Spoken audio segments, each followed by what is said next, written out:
Hi friends, welcome to TechTouch channel. Today I am going to show you in this video how to increase or decrease display notification time in Windows 11 PC.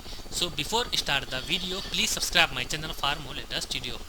Guys, if you want decrease or increase display notification time, for that first of all open your Windows settings,